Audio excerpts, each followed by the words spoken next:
नमस्कार दोस्तों। इस पृथ्वी पर अजीबोगरीब जगहें हैं और उन जगहों से जुड़ी कथाएं भी हैं, किस्से हैं तो किंवदंतियां भी हैं। जन जन मानस ही है जो पुरानी परंपराओं को पीढ़ी दर पीढ़ी आने वाली जनरेशन्स को बताती है, सिखाती है और उन तक पहुंचाती है। दोस्तों, ऐसे ही कई जगहें हमारे देश भारत में भी हैं, जहाँ का चप्पा चप्पा एक नई कहानी कहता है और इसके पीछे कई लोग धार्मिक तर्क देते हैं तो कई इसे मानने से भी इनकार कर देते हैं। ये वो भूमि है जहाँ पेड़, देवता, दानव, मानव सभी पूजे जाते हैं। जी हाँ दोस्तों, आपने बिल्कुल सही सुना, दानव भी। ऐसी ही एक जगह है हमारे देश में जहाँ के एक हिस्से में एक दानव की पूजा होती है, जहाँ पर उसको पालकी पर बिठाया जाता है और नगर की परिक्रमा भी करवाई जाती है। और तो और सबसे पहले उनकी पालकी आगे आगे चलती है और बाकी की देवी देवताओं की पालकियाँ उनके पीछे पीछे। तो चलिए दोस्तों, जानते हैं इस दानवी के बारे में, जो एक देवी बनकर बैठी हुई है और सदियों से यहाँ पूजती आ रही है। लोगों की कुल देवियाँ भी बनी बैठी हैं। मगर उससे पहले अगर आप हमारे चैनल पर नए हैं तो सबसे पहले प्लीज़ आप हमारे चैनल को करें सब्सक्राइब, और अगर आपको ये वीडियो पसंद आए तो इसे लाइक और शेयर करना ना भूलें। तो चलिए दोस्तों, आगे बढ़ते हैं। इंसान को अक्सर अतीत में झांकने की आदत होती है। हम कौन थे, हमारे पूर्वज कौन थे, कैसे थे, हम कहाँ से आए, इसका जवाब हम किसी भी तरह से हासिल करना चाहते हैं, चाहे उसका माध्यम साइंस एंड टेक्नोलॉजी हो या फिर हमारे पुराने ग्रंथों को कुरेद कर। मगर जवाब हमें चाहिए, चाहे हमें किसी कहानियों में ही ढूंढना पड़े, पर हम ढूंढने की कोशिश ज़रूर करते हैं। ऐसी ही एक जगह है हिमाचल प्रदेश में मनाली, एक ऐसा हिल स्टेशन जो देश और दुनिया से लाखों टूरिस्ट्स को अपनी तरफ अट्रैक्ट करता है। ऐसे में अगर आप हिडिंबा टेम्पल ना जाएं तो आपकी ये ट्रिप अधूरी है। दोस्तों, अब सोचने वाली बात यह है कि हिडिंबा है कि ये क्या वही हिडिंबा है जिसका जिक्र महाभारत में हुआ था? तो जी हाँ, ये वही एक राक्षसी है जो एक राक्षस हिडिंब की बहन थी और इसका नाम हिडिंबा था। अब भला एक राक्षसी देवी कैसे बन गई और क्यों लोग इनकी पूजा करते हैं? क्योंकि ये कोई वैदिक देवी तो है नहीं। ऐसे में तो दोस्तों, पुराणों के हिसाब से ये कथा आती है कि लाक्षागृह से अपने प्राण बचाकर पांडव जंगलों में जब भटक रहे थे तब वो मनाली के जंगलों में भी आए थे। उस समय मनाली के जंगलों में हिडिंब नाम के राक्षस का राज था। हिडिंबा उसकी बहन थी और उसने ये प्रण लिया था कि जो वीर हिडिंब को युद्ध में हराएगा वो उसी से विवाह करेगी। और ऐसा हुआ। भीम ने हिडिंबा को युद्ध में हरा दिया। हिडिंबा ने जब भीम को देखा तो वो उस पर मोहित हो गई और उसके सामने विवाह का प्रस्ताव रख दिया। इस विवाह से उन दोनों को एक पुत्र घटोत्कच की प्राप्ति हुई, जिसका महाभारत के युद्ध में महत्वपूर्ण योगदान था। उसने कर्ण द्वारा चलाए बाणों को अर्जुन पर ले लिए प्राणों की रक्षा की।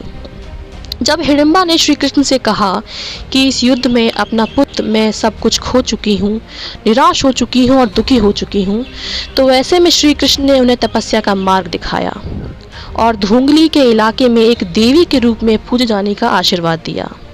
वो जिस पत्थर पर बैठकर जिन्होंने तपस्या की थी वो आज भी यहाँ मौजूद है। इस गुफा में कोई मूर्ति नहीं है, बल्कि देवी हिडिंबा के पदचिन्हों की पूजा होती है। पहाड़ों के बीच बना ये मंदिर पूरी तरह से लकड़ी का बना हुआ है। मंदिर का निर्माण पगोड़ा शैली में किया गया है। मंदिर के निर्माण के बारे में ऐसा माना जाता है कि कुल्लू राजघराने के राजा बहादुर सिंह ने हिडिंबा की मूर्ति के पास ये मंदिर बनवाया था। कुल्लू मनाली के लोग इन्हें अपनी कुल देवी भी मानते हैं। यहाँ इन देवी को धुंगरी देवी के नाम से भी जाना जाता है।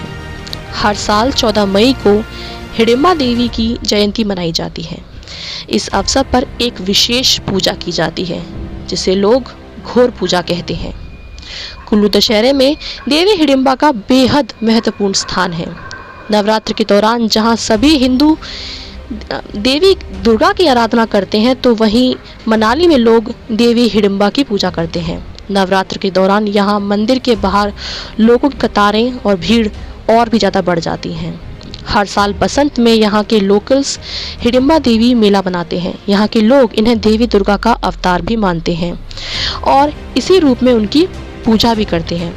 कहा जाता है कि समय समय पर हिडिंबा ने कई राक्षसों से यहाँ के निवासियों को मुक्ति दिलाई थी और तभी से लोग इनकी पूजा करने लगे, अपनी प्रोटेक्टर मानने लगे। धुंगरी मंदिर में सिर्फ सुबह के समय पूजा होती है। दोस्तों, ये भी कहा जाता है कि विहंगम दास नाम की एक शख्स था जो एक कुम्हार के यहाँ पर नौकरी करता था। विहंगम को हिडिंबा देवी ने सपने में दर्शन देकर उसे कुल्लू का राजा बनने का आशीर्वाद दिया था। इसके बाद विहंगम दास ने यहाँ के एक अत्याचारी राजा का अंत किया और वो राजा बन गए। वो कुल्लू राजघराने के पहले राजा माने जाते हैं। इनके वंशज आज भी हिडिंबा देवी की पूजा करते हैं। 16th सेंचुरी में राजा बहादुर सिंह ने ये मंदिर बनवाया। मंदिर की छत चारों ओर से बटी हुई है, चारों तलों में बटी हुई है।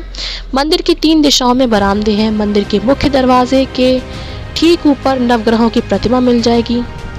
यहाँ पर पहले बलि देने की भी प्रथा थी, मगर कुछ सालों बाद इसे बंद कर दिया गया। इसीलिए उन पशुओं के सिर आपको इस मंदिर में टंगे आज भी दिख जाएंगे।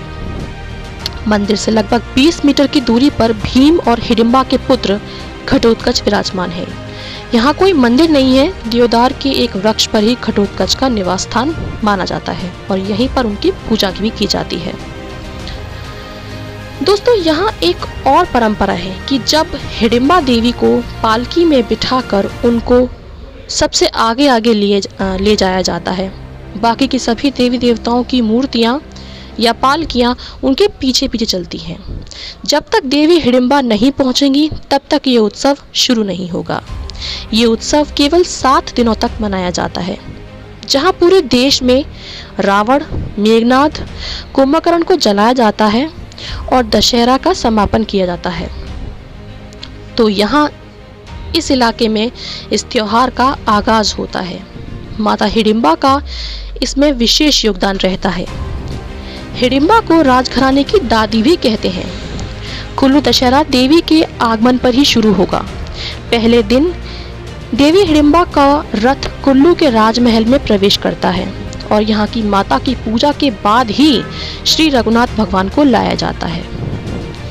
यहाँ का त्योहार और झांकियाँ देखते ही बनती है। दोस्तों, ये इंसान के कर्म ही हैं जो उसे अच्छा या बुरा बनाते हैं, देवता या दानव बनाते हैं। शायद इसीलिए देवी हिडिंबा एक राक्षसी देवी बन गई, लोगों की प्रोटेक्टर बन गई।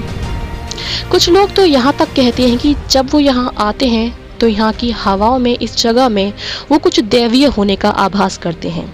साथ ही देवदार के जंगलों में सुकून मिलता है, सो अलग। दोस्तों, इस विषय पर आपका क्या मानना है?